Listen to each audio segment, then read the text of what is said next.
Today on Locked On Dolphins, we're exploring the free agency class at the linebacker position, where the Dolphins currently have a vacancy for the spot opposite Jordyn Brooks.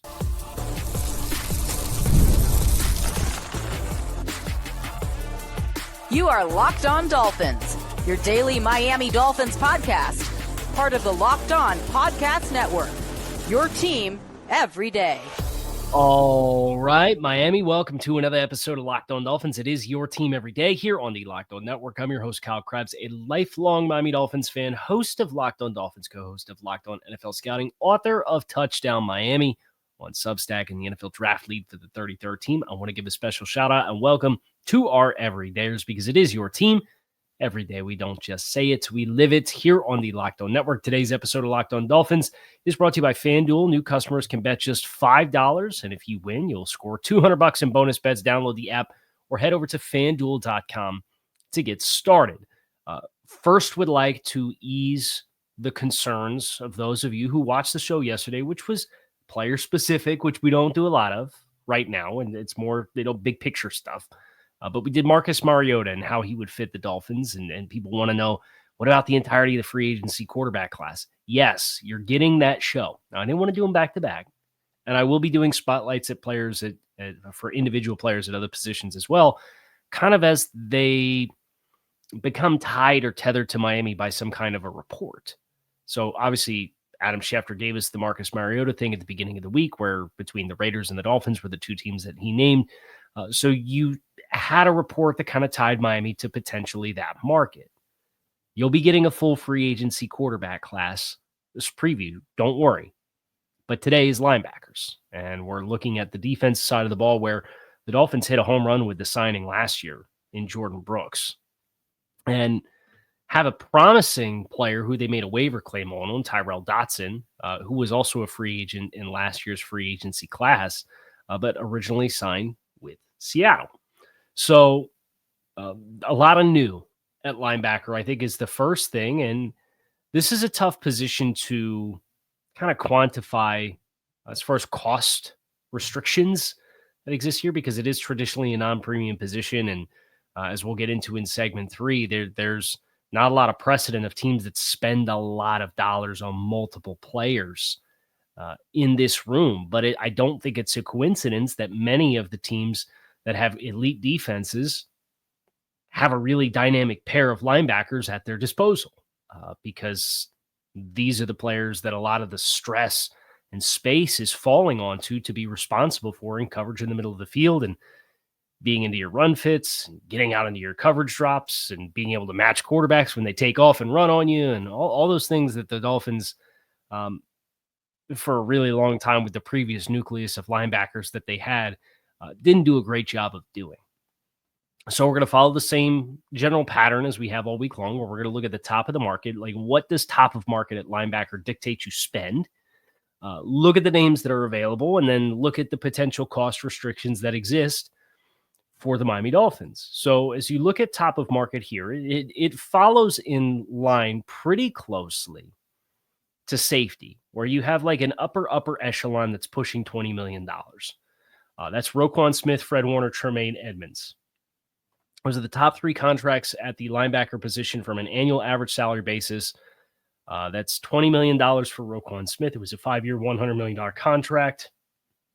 Fred Warner, 19 and just a little bit of change, $19.045 million, which was a 5-year, $95.225 million contract. And then Tremaine Edmunds, in free agency after leaving Buffalo in 2023, signed a 4-year, $72 million contract at $18 million per. Those are the only contracts, and AAV is the standard way of measuring contract value. But I personally prefer more the average percentage of cap for your AAV at signing. So, for example, Roquan Smith signed his deal in 2023. That AAV was $20 million per season. But based off of that year's salary cap, it was 8.9% of that year's salary cap was the annual average of the contract. You contrast that to when Fred Warner signed for less than $1 million less, but he signed it 2 years prior. It was almost $10.5 million. So at the time, the Fred Warner investment was a bigger investment as far as percentage of cap than what the Roquan Smith deal was. So it's indicative of what's the rate of the individual position's growth rate for pay versus the growth rate of the salary cap. Patrick Queen, who just signed his contract in Pittsburgh, is the only other contract whose percentage of cap for the AAV is in excess of 4.5% at the linebacker position. He signed for $13.667 million on a 3-year, $41 million contract to go from Baltimore to Pittsburgh, which not a big deal, if you remember, to go from Baltimore to Pittsburgh. But where the Dolphins are on in this regard is where you make note of the contract that was signed last year, which was the contract that they did with Jordyn Brooks.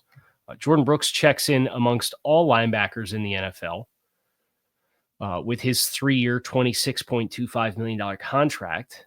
So $8.75 million is the AAV. That's 3.43% of last year's cap.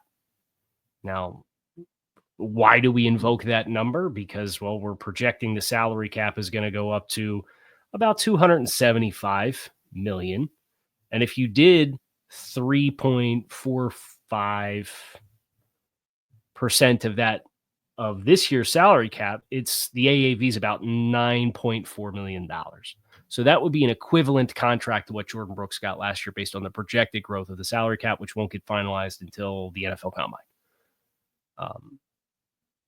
But that contract for all linebackers, both all players classified as linebackers, which unfortunately for the sake of franchise tags and things of that nature, positional classifications, does include edge rushers, like stand-up rush linebackers, which I think is dumb. I think that is a very easily avoidable thing to not have to worry about. But that's the world that we live in.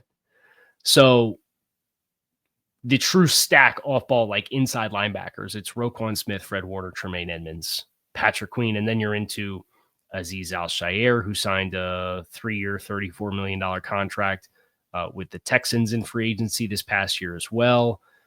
I don't think there's anybody in the outside linebacker classification. You have Matt Milano in here, 14.165 on a 2-year contract extension.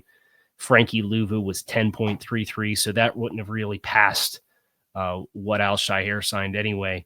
And then you're into the Logan Wilsons of the world, the Dre Greenlaws of the world. Those guys are between $9 and $8 million a piece. So you acknowledge this because, like safety, you're going to get the vast majority of names that are available. The Dolphins are going to have a chance to be competitive with in this market.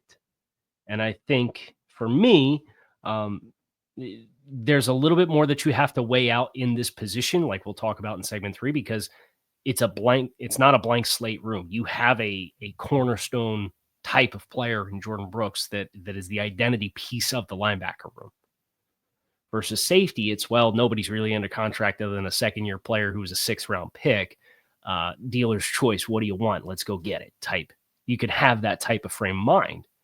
Where with this, it's a little bit more sensitivity to a complementary player, not over-investing in the room when you're in a limited resources offseason and you don't want to spend a bunch of extra dollars to go into pouring on linebackers and neglect the interior offensive line or defensive tackle or potentially another cornerback if you're going to move on from Kendall Fuller or the safety position. So this is why we're doing these shows, right? To understand, okay, here's where we can spend in the A tier and still be competitive and get good players like what the Dolphins did with Jordyn Brooks, where they didn't give out a top of market contract, but they also didn't sign within the first 36 hours when the entire focus of players that are committing in that window is maximizing their earnings potential.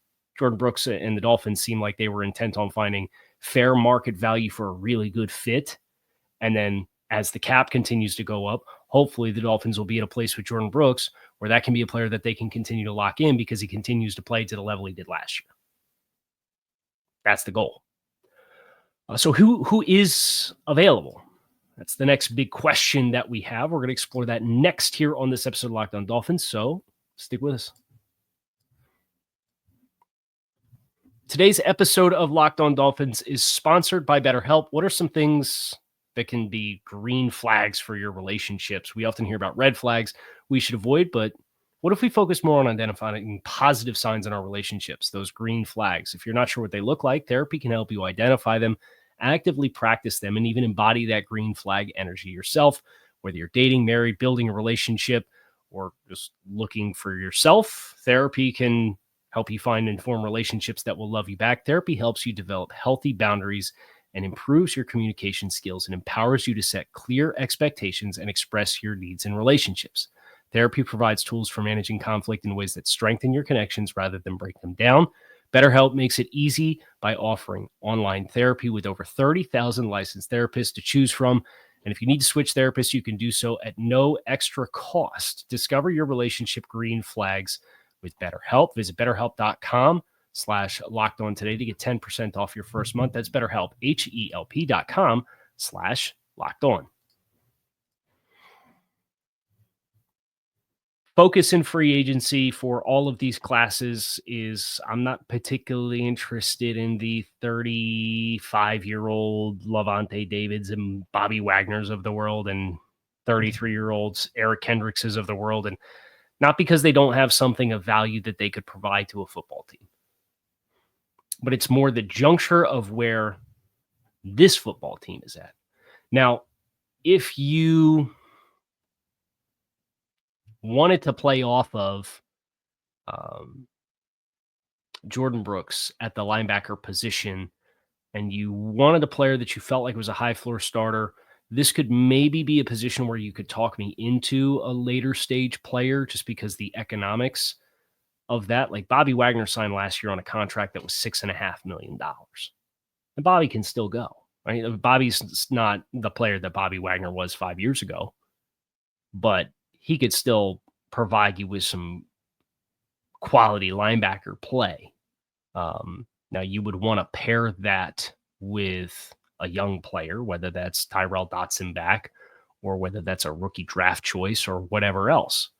But then you're getting into, okay, how high of a draft pick would you use to pair with a player that's getting a decent starting salary, who's a late stage player, and just kind of it flies in the face of the ideology that I really passionately feel like is the ticket to this team getting themselves back on the pathway that we want and need this football team to be if they're going to be a competitive franchise.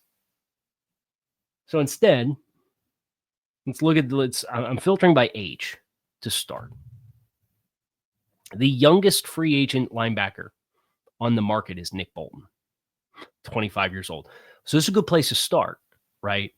Now, Nick Bolton is probably going to put himself into a spending stratosphere that necessitates getting up over the Luvu and Al-Shaair stratosphere. I mean, you're probably talking, especially with the cap growth, I would guess that's a $13-14 million a year contract.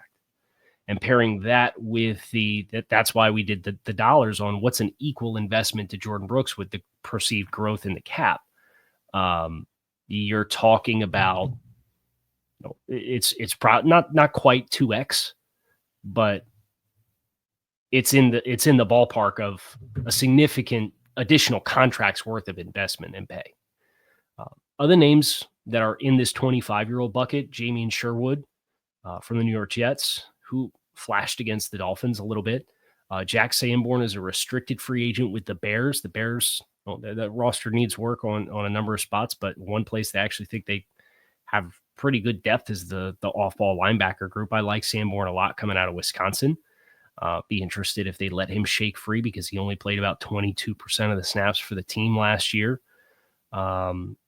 Ernest Jones is 26, formerly of the Rams, and then went to the Titans, and then went to the Seahawks. We'll see if the Seahawks want to hold on to this one. After they jostled, it was Dotson, and then it was Baker, and then it was Ernest Jones. But that is a player who is a really ferocious between the tackles type player and has some value on passing downs and coverage, but his passing down value is largely as a pressure player. And that's what I thought you saw the Dolphins do a lot of, whether it was Walker or whether it was Long or whether it was Dotson. That other linebacker spot, they really leaned on Brooks playing in coverage. Now, if you could get some more interchangeability with those two guys, I think it probably helps you. But if they want to lean into the role specificity and having complementary skills, Ernest Jones is a name to know. Then you have other names of note, would include KJ Britt with the Buccaneers, is probably the ceiling is a sufficient level starter. I think he's probably more of a quality depth, like a Tyrell Dotson type of player. Chance Campbell with the Titans might be a diamond in the rough, but he's a restricted free agent, so I don't think you're going to have a lot of play there. You have Tyrell Dotson himself. You have Willie Gay with the Saints, 27 years old. Malik Harrison with the Ravens. I think that's a physical linebacker type that can complement in the same way that we talked about with Ernest Jones. He's another 27-year-old player. Hasn't really had the big leap that I thought he was capable of when he came out of Ohio State, but they've also had a loaded linebacker room there for a long time where it was Patrick Queen and it was Roquan Smith. And yeah, you're not really going to play in front of those guys, right? So that's an interesting name to me as a 27-year-old potential free agent linebacker. Divine Diablo from the Raiders, Chris Barnes from the Cardinals. These are varying degrees of role player type players or potential fringe starters. Dre Greenlaw is a big name. Obviously came back last year. The Dolphins saw him for a little bit in the game against the 49ers. He's coming off an $8.2 million contract, but coming off of an Achilles tear that he had in the Super Bowl the year prior. So what does his health outlook look like? And he's a 28-year-old player. So maybe you can talk yourself into, well, he got back, so he's going to be better next year because he's going to be have a full offseason after being medically cleared to play and got back on the field. But I do think that hurts his contract value a little bit. So it might keep him in a stratosphere where maybe it's in play for you. Kaiser White from the Cardinals is a linebacker that can run. Zach Bond with the Eagles is going to be due for a huge payday. We'll see if Philly gives it to him. I'd kind of be surprised if they do, just because of all the other big contracts that they have. But he was on a 1 year, $3.5 million contract playing for Fangio in Philadelphia and had a big boom as an off-ball linebacker this year. He's 29.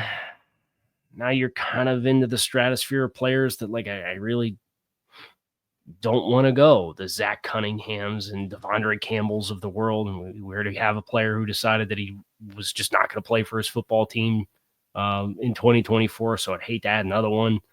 Shaq Thompson. And then you're into Levante David, Bobby Wagner, kind of that upper elder statesman stratosphere. So there's some interesting names, but the names I think might be limited depending on how you strategically choose to invest in this position. There's some history of teams that have given multiple contracts out at stack off-ball linebacker, and we'll get into that a little bit and decide if that's a pathway the Dolphins should go next here on Locked On Dolphins, so stick with us. Super Bowl 59 is here. One game, two teams, and endless possibilities. There's no better way to make every play more exciting than with FanDuel Sportsbook. Whether it's predicting the first touchdown, calling the MVP, or even betting on the coin toss, FanDuel makes it easy to get in on the action with live betting all game long. You can adjust your bets as the game unfolds and feel the thrill from kickoff to the final whistle. The live betting feature lets you stay involved no matter what happens on the field, and the app is super easy to navigate. Plus, knowing you can place a $5 bet and potentially win $200 in bonus bets for the Super Bowl is the icing on the cake. Download the app or head to FanDuel.com to get started. Bet just $5, and if you win, you'll score $200 in bonus bets at FanDuel.com. Bet with FanDuel, official sportsbook partner of Super Bowl 59. The big game is almost here, and there's no better way to make it even more exciting than with Prize Picks, the best place for daily fantasy sports. With over 10 million members and billions in awarded winnings, Prize Picks makes it fun and simple to get in on the action. Here's how it works. You pick more or less on at least 2 players' projections. And if you're right, you can win up to 1,000 times your cash. Prize Picks even has a free pick for the big game where Patrick Mahomes only needs to throw for 1 yard to win. Pair that with one more correct pick, and you are cashing out. So check out the promos tab to tail any of the Super Sweet Millie winners big game lineups. If you tail a lineup that goes for 3 for 3, you can win a split of a $1 million promo fund. Download the app today. Use code LOCKEDONNFL. Get $50 instantly after you play your first $5 lineup. That's code LOCKEDONNFL for $50 instantly after you play your first $5 lineup. Prize Picks, run your game. So this isn't quite paying 2 number 1 wide receivers territory, but it is potentially a lot of money to sink into a position that most teams are more content to go economical on, despite, I think, some of the inherent value that like those linebackers and your nickel defender can provide you as the core of the second level of your defense. San Francisco did pay Fred Warner and Dre Greenlaw, although Greenlaw was on the short-term deal out of the 2. It was a 2-year, about $16.5 million contract that he had with the 49ers. So that was an $8.2 million contract for him, and obviously Fred Warner was getting 19. So it's been done. The New York Jets with C.J. Mosley, and then the contract extension that they gave to Quincy Williams is another example of a defense that has been willing to at least not go cheap, I should say, with more than one off-ball linebacker. Quincy Williams signed his contract extension. It was a 3-year, $18 million deal at 6 per. And then you obviously had C.J. Mosley, who was sitting at 8.625, which is just below by like $100,000 what Jordyn Brooks is getting paid. So I think maybe that's a little bit better example and replication of what if you were going to, as the Dolphins, spend on another linebacker. Maybe that's the ballpark that you go. Now, I think the Chicago Bears are another good example where they had Tremaine Edmunds was on his $18+ million year, and then they signed TJ Edwards in free agency from Philadelphia, and that was for 6.5 per season. So again, another example of 6.5, and then an upper echelon contract. And the Dolphins don't really have the upper echelon contract, but that does kind of put you in a frame of mind of if you're going to sign another veteran player that you want to pair with to kind of get a dynamic grouping. Maybe your budget is $5-6 million as the AAV of the contract, maybe a little bit more because the Brooks contract, if it's the higher of the 2, is a little bit lower down. Now, what does that put you in play for? I don't really think that puts you in play for Nick Bolton. I certainly think Jamie Sherwood would not crack into that stratosphere, but that could potentially put you in play for Ernest Jones, I think. I think Ernest Jones maybe gets 6.5, 7 per season. And the question is, did the Dolphins, having picked Tyrel Dotson out of this same defense and had Jones stepped into the Dotson role, do they like what Ernest Jones did enough that they would offer that kind of contract if they think they could get it? Would they be content to just bring back Tyrel Dotson on a dollar amount that was comparable to what he signed last year, which was just a little under $4.5 million? I don't have those answers. But I think if you have stars in your eyes for Nick Bolton here, I think it's a very highly unlikely outcome for Miami, just because I do think that contract is going to be the $12, $13, $14 million variety. And with Jordyn Brooks on the books for what he is at just short of 9, you're talking paying $23, $24 million to 2 stack off-ball linebackers. I just don't think that's a model that any team really adopts other than what the 49ers had with their special duo. And you're making a big leap of faith with a player that you don't have proof of concept before you give a contract of that size to. And the 49ers had both guys in-house before they made those kinds of investments. And then, of course, there's the opportunity cost of where that money could be spent elsewhere and where you could potentially get a linebacker who could be a player for you on the defensive side of the ball. So I think opportunity cost is something that will be limiting for Miami in this regard, but I don't see any reason why, if they wanted to, they could really create an impressive duo.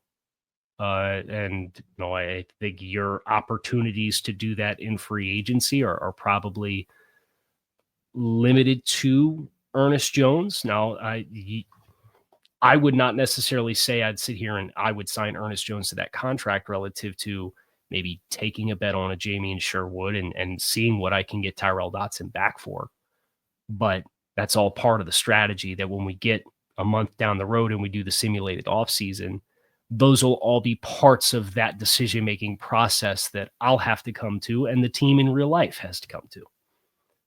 That's going to do it for us here today on the show. Hope you guys enjoyed. That is it for the week here on Locked On Dolphins. We'll be back on Monday after the Super Bowl, so you can keep it locked in right here on Locked On Dolphins. It is your team. Every day, appreciate you guys as always for checking out the show. Make it a great rest of your day. I'm out of here. Go Fins.